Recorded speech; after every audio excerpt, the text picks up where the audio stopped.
नमस्कार.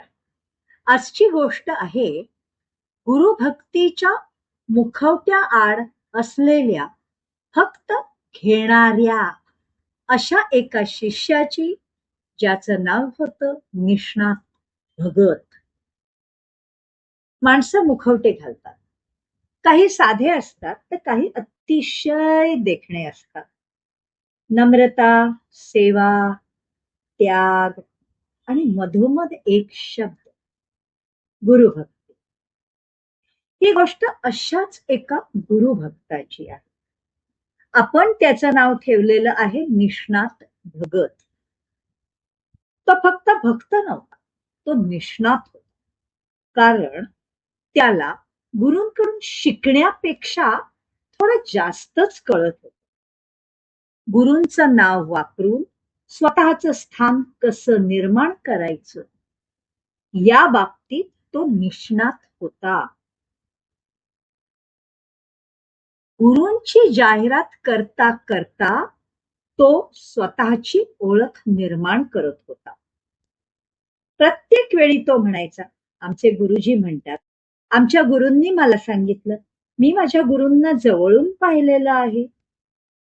ऐकणाऱ्याला प्रश्न पडायचा, गुरु मोठे की त्यांचा हा प्रवक्ता?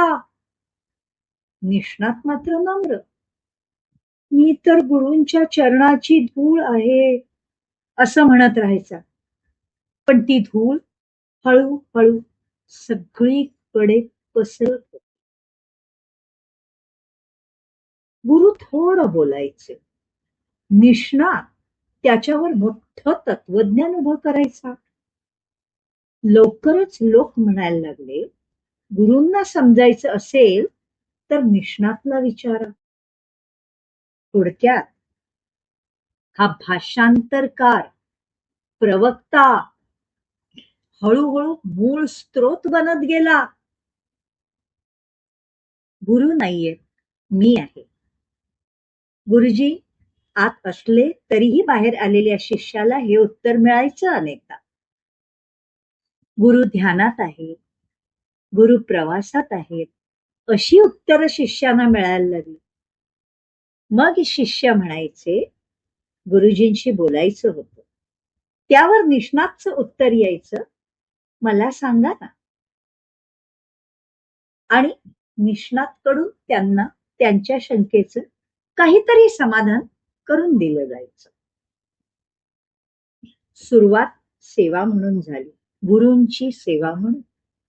नंतर तीच व्यवस्था बनली आणि निष्णात झाला गुरु आणि शिष्य यांच्यामधला अनधिकृत मध्यस्थ. मग काही काळाने गुरूंच्याकडे येणारी गर्दी कमी होत गेली. आधी 100 लोकांचे 50 लोक झाले, मग 10 राहिले, मग 5 राहिले, मग 2च राहिले. करता करता शेवटी फक्त राहिले गुरु आणि निष्णात. लोक हरवले नव्हते, त्यांचा मार्ग बदलला होता. मी गुरुजींचा माणूस आहे, बस एवढंच म्हटल्याने निष्णात करता दरवाजे उघडायचे.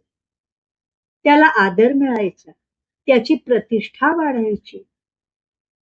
म्हणजे भांडवल करायचा गुरूंचं आणि फायदा मात्र व्हायचा निष्णातचा. किंबहुना गुरूंचं भांडवल करून निष्णात स्वतःचा फायदा काढून घेतला. जेव्हा गुरूंच्या लक्षात आलं हे सगळं निष्णातचं कार्य आहे, त्यावेळेला गुरूंनी फक्त एकच सांगितलं की मला थोडे दिवस एकांत हवा, बस. माझ्या आजूबाजूला कोणीही नको. गुरु एकटे राहायला लागले. निष्णात बाहेर गेला आणि लगेच लोक म्हणायला लागले, अरे निष्णातला परत बोलवा, गुरुजी निष्णात तुमच्या बरोबर पाहिजे. तुम्हाला तुमची कामं निष्णात शिवाय नाही करता येणार, तुम्ही त्याला बोलवून घ्या. मग या सगळ्या प्रकारात गुरूंना जाणवलं की लोक नाही, त्यांचा मार्ग बदलला होता. हळूहळू निष्णातचे मुखवटे उतरायला सुरुवात झाली. गुरूंनी आरोप नाही केला, पण निष्णातच बोलत गेला आणि सगळ्या शिष्यांसमोर स्वतःच जाळं उघडं करत गेलं. आणि शेवटी वेळ अशी आली की मुखवटा काढण्याची गरजच पडली नाही. तो आपोआप उतरला स्वतःच. गुरु शांत राहिले, लोक परत आले आणि एक गोष्ट मात्र स्पष्ट झाली. गुरु एकटे नव्हते, त्यांच्या भोवती निष्णातनी एक अदृश्य भिंत उभी केली होती. आणि यातूनच सगळ्या गुरूंनी आणि सगळ्या शिष्यांनी एक खरा धडा घेणं गरजेचं आहे. सतत गुरूंचं नाव घेणारा माणूस नेहमीच भक्त असतो असं नाही. कधी तो स्वतःच स्थान निर्माण करत असतो गुरूंची कुबडी वापरून. तो म्हणेल मी काहीच नाही, पण त्याला केंद्रस्थानी राहायचं असतं.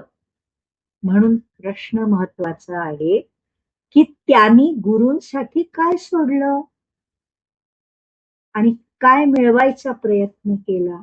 कारण खरी भक्ती लोकांना एकमेकांशी जोडते आणि खोटी भक्ती मात्र स्वतः भोवती केंद्र निर्माण करते, म्हणजे स्वतःला केंद्रस्थानी ठेवायचा प्रयत्न करते प्रत्येक प्रसंगाच्या. आणि म्हणून शेवटी एकच प्रश्न उरतो, निष्णात सारखा माणूस देतोय की घेतोय. आणि अशा माणसाला जवळ ठेवायचं का शांतपणाने दूर करायचं. तुमच्याही आजूबाजूला कदाचित असे अनेक निष्णात वेगवेगळ्या चेहऱ्यांनी वेगवेगळ्या मुखवट्यांच्या आड नाचत असतील, फिरत असतील. त्यांना तुम्ही खरंच ओळखलायत का? आणि नसेल तर ओळखण्याची गरज आहे ना.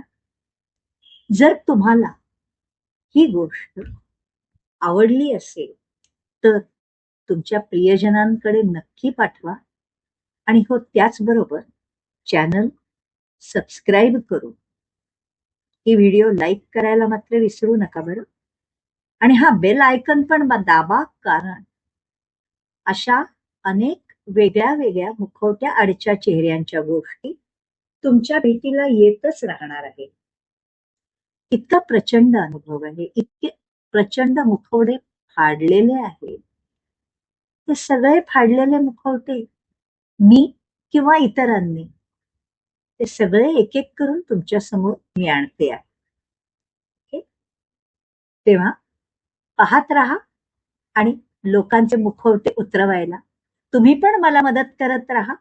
तुमच्या कॉमेंटमधून तुम्हाला जर काही गोष्टी सुचवायच्या असतील तर त्याही सुचवत राहा. त्याच्यावरही मी अशा व्हिडिओ करत जाईल. धन्यवाद.